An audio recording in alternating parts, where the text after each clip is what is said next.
Bom, pessoal, dando continuidade ao capítulo 1, nós vamos ver agora a perspectiva empresarial sobre sistemas de informação. Tem dois tópicos primordiais na implantação de sistemas de informação em uma empresa. Primeiro, capacitação em sistemas de informação. Compreensão ampla dos sistemas de informação, incluindo conhecimento comportamental sobre organizações e indivíduos que usam sistemas de informação e conhecimentos técnicos sobre computadores.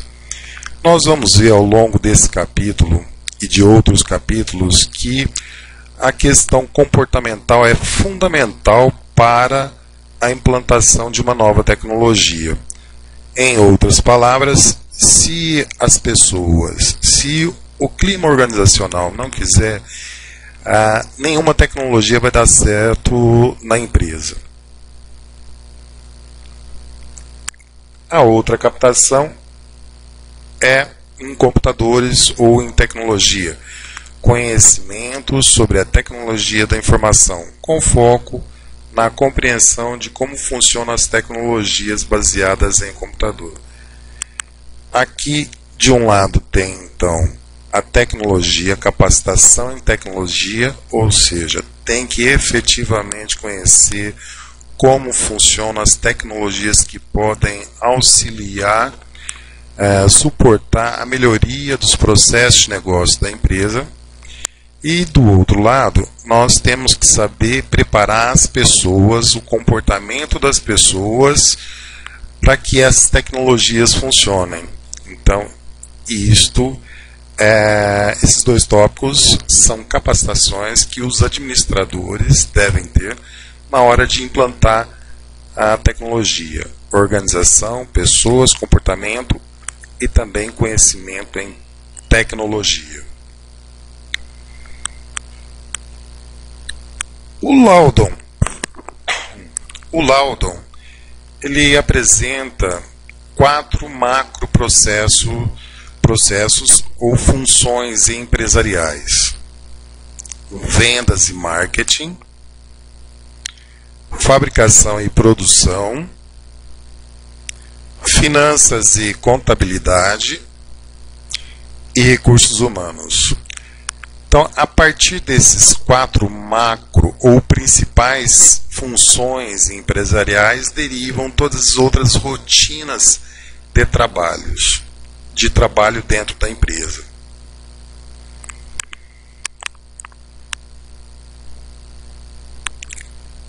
Para a implantação de tecnologia dentro das organizações, existem elementos-chave, a saber, pessoas, gerentes, trabalhadores do conhecimento, trabalhadores de dados, trabalhadores de produção ou de serviço. Pessoas, como eu já disse, são elementos-chave dentro da organização na implantação desses sistemas de informação.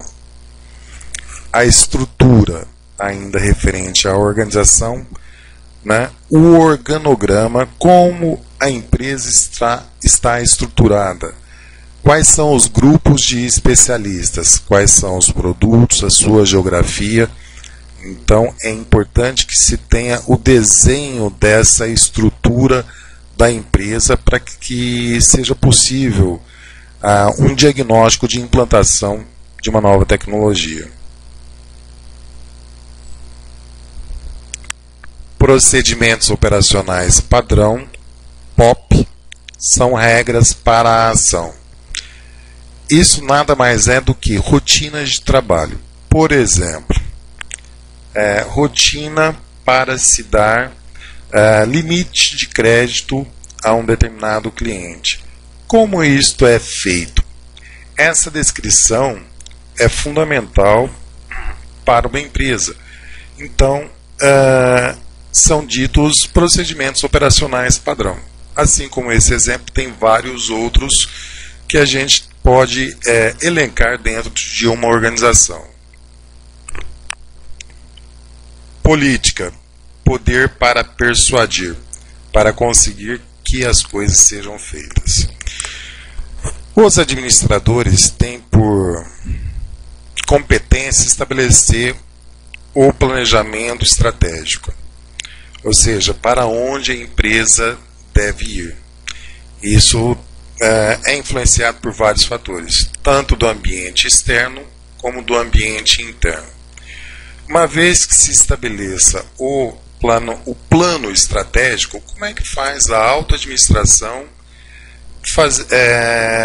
para que chegue até o nível de trabalhador operacional essas metas, esses objetivos? São através de políticas que são regras utilizadas para dizer para onde que a empresa está caminhando. Cultura, comportamento habitual. Isso é uma ciência específica da administração que é fundamental para que nós tenhamos uma visão de como deve se preparar as pessoas dentro da organização para receber uma nova tecnologia. Os níveis organizacionais, os gerentes sêniores, tomam decisões estratégicas de longo prazo sobre produtos e serviços. Os gerentes de nível médio executam os programas e planos da gerência sênior, e gerentes operacionais monitoram as empresas, as atividades diárias da empresa. Ou seja, como eu disse, a alta administração determina para onde se vai, o nível médio coordena a empresa com o nível operacional.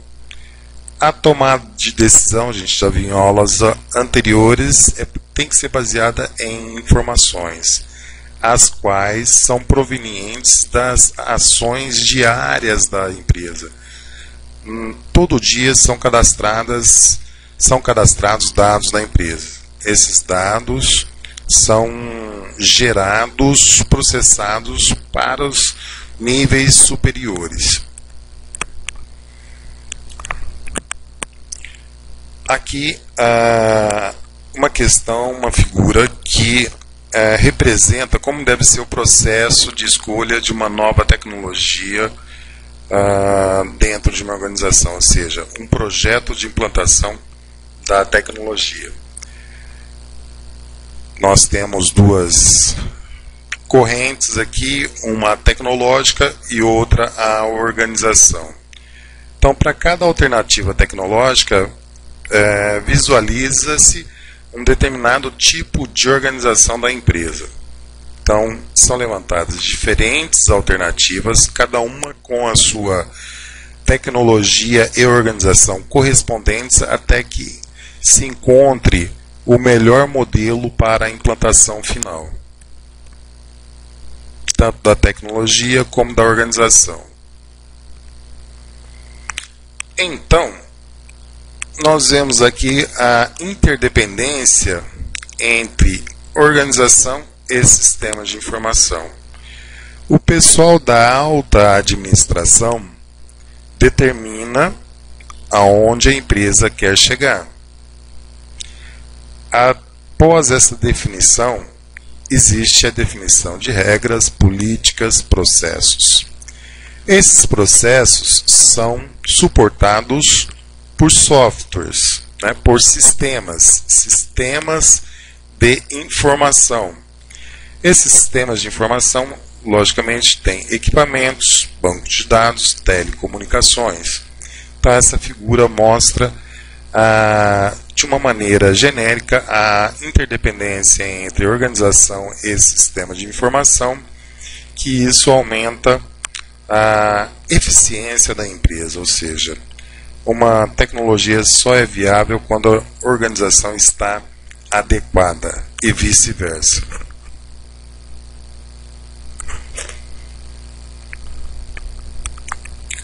Nós vamos ver a ampliação do escopo do sistema de informação. Na década de 50, eram grandes computadores, era difícil mexer com computadores, eram computadores de grande porte, então poucas empresas se utilizavam e eram apenas mudanças técnicas.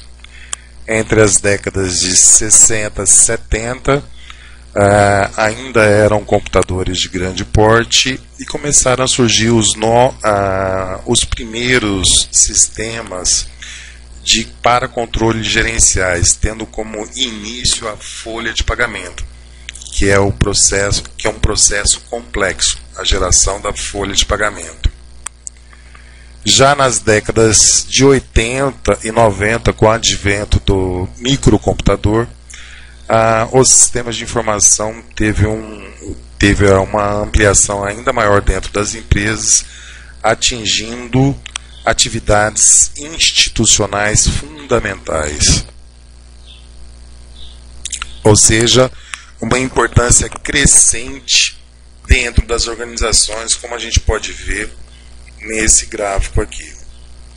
Então, ao longo do tempo, a partir da década de 50, essa bolinha aqui significa o crescimento da importância e as funções que vão sendo assumidas ao longo do tempo. Tá?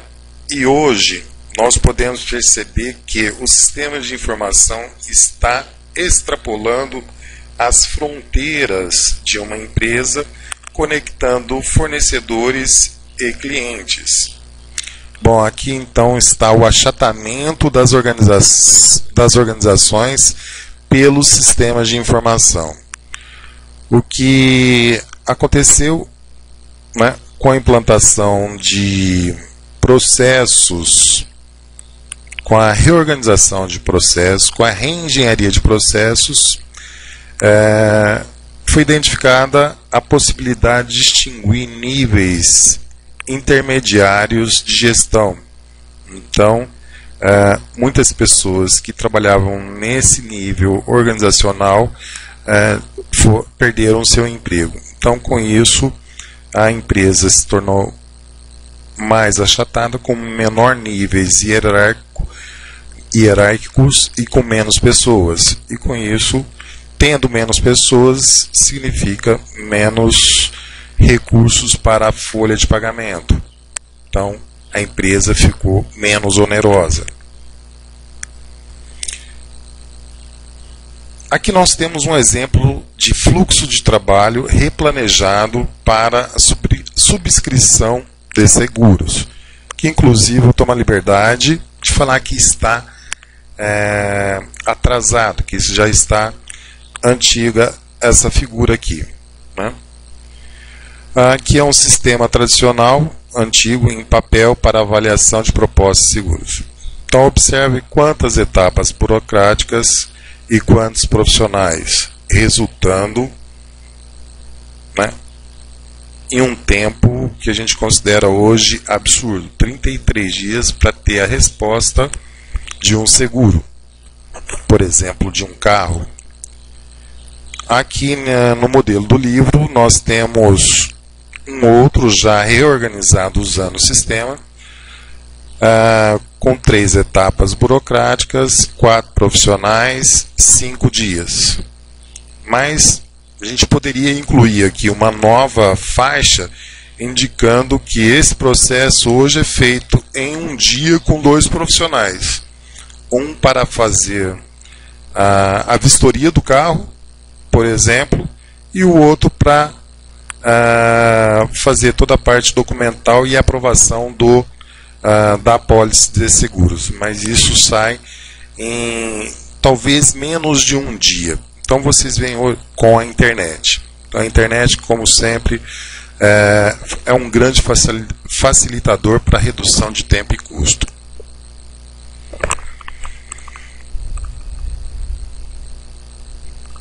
A empresa digital, nós vamos ver a diferença entre comércio eletrônico e e-business, que é toda a empresa informatizada. Às vezes, e-commerce, que é o comércio eletrônico, e e-business são utilizados de maneiras sinônimos, né? Mas na verdade não são.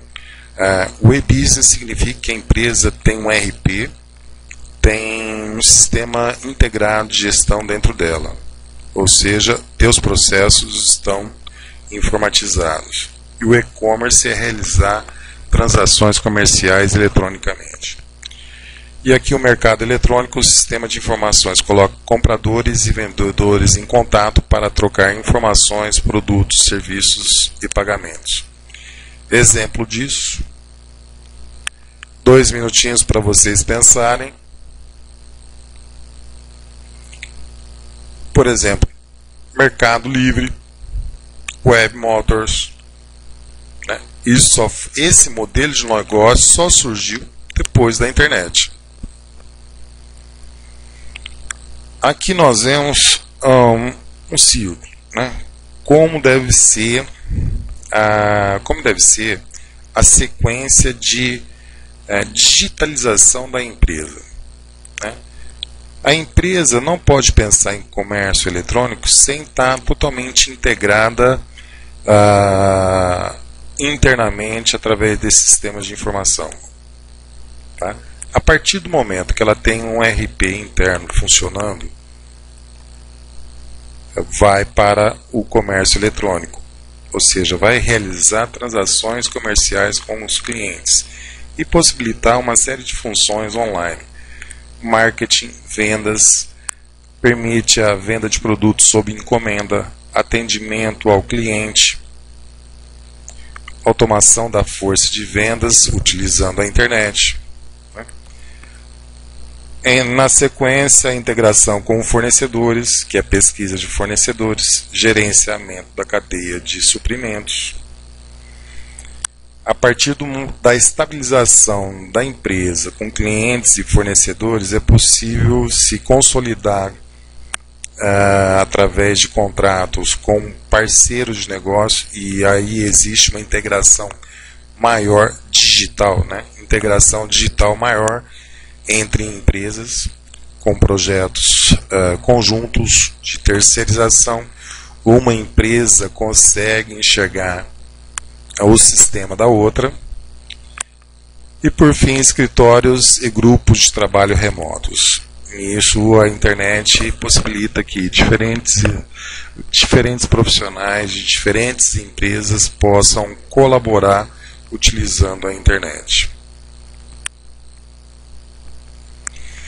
Essa é a última figura, nós vamos ver. Essa figura é objeto de concursos, avaliações, como o ENAD. E ela diz o seguinte: o autor propõe 4 níveis hierárquicos: o estratégico, o de administração, o do conhecimento e o operacional. Para cada nível hierárquico, existem as principais funções organizacionais, tá? Vendas e marketing, fabricação, finanças, contabilidade e recursos humanos, tá? Então a empresa tem que ser visualizada dessa maneira aqui, né? Com esses níveis hierárquicos e essa subdivisão de processos para cada nível hierárquico, formando assim a empresa. A empresa tem seus parceiros de negócios, fornecedores, e tem os seus clientes, por outro lado. Suportando a empresa, tem a estrutura de tecnologia da informação, hardware, software, tecnologia de dados e de armazenagem, de redes, tendo acesso à infraestrutura pública aí, que é a internet, que são as redes de comunicação. Então nós estamos vendo aqui a arquitetura de informação da organização. Como a organização deve ser desenhada para que se tenha uma percepção clara de como a empresa funciona e como a empresa utiliza os recursos de tecnologia da informação. Pessoal, é isso aí. Agora vamos fazer as atividades propostas e a gente se vê na próxima aula.